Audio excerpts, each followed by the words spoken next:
জয়তু শ্রীরাম ও কৃষ্ণ। শুভ সন্ধ্যা।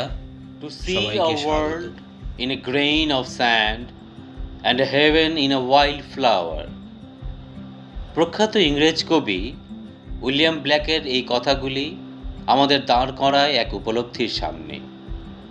শুধু জগৎকে দেখা নয়, জগতের মধ্য দিয়ে, তার ক্ষুদ্রাতি ক্ষুদ্র বিষয়ের মধ্য দিয়ে উচ্চতর এক সত্যকে প্রত্যক্ষ করাই মানুষের মূল উদ্দেশ্য। পথপ্রান্তে অনাদরে ফুটে থাকা বনফুল, ধুলোবালির নামহীন একটি কণা, সবের মধ্য দিয়েই সম্ভব পরমকে লাভ করা। ঠাকুর শ্রী শ্রী রামকৃষ্ণ পরমহংসদেবের জীবনের সার কথা হোক, প্রবাহমান বোধ করি এই দিকেই। জীবন ও পারপার্শ্বিক সমস্ত কিছুর মধ্যে খুঁজে নেওয়া চৈতন্য সত্তাকে, আমাদের প্রতিটি মুহূর্তকে পরিচালিত করা অতীন্দ্রিয় ঈশ্বর অনুভূতির লক্ষ্যে এ কেবল তার উপদেশাবলিতে নয়, ব্যক্তিগত জীবন চর্চাতেও প্রবলভাবে পরিলক্ষিত হয়। যিনি পরমের সঙ্গে একাত্ম হয়েছিলেন নিজে এবং পরমকে উপলব্ধি করেছিলেন প্রকৃতিতে, তিনি যে প্রকৃতির সঙ্গে নিবিড়ভাবে একাত্মতা অনুভব করবেন একথা বলা বাহুল্য।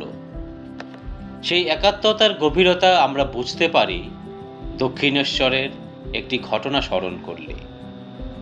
ঘাসের উপর দিয়ে কেউ হেঁটে যাচ্ছে, তার পায়ে পিষ্ট হচ্ছে ঘাস, আর তা দেখে ঠাকুরের শরীরের ভিতরে যেন কিছু দলে থেতলে যাচ্ছে। পদদলিত সেই ঘাসের বেদনা ঠাকুর সারা শরীর মন দিয়ে অনুভব করছে, বেদনায় অধীর হচ্ছে। এই ভাব কি কেবল নিরাপদ দূরত্বে থাকা প্রকৃতি প্রেম? এও সম্ভব। এ হয়তো তখনই সম্ভব যখন প্রকৃতির সঙ্গে নিজের সঙ্গে পরমার্থ ঈশ্বরের ও ঈশ্বরের সঙ্গে প্রকৃতির অবিচ্ছেদ্য সংযোগ কেউ অনুধাবন করতে পারে। যদি আপনাদের কাছে ভালো লেগে থাকে তাহলে অবশ্যই কমেন্টের মাধ্যমে আপনাদের গুরুত্বপূর্ণ মতামত জানাবেন। আবার দেখা হবে অন্য একটি পর্বে। আজ এ পর্যন্তই। জয়তু শ্রীরাম ও কৃষ্ণ।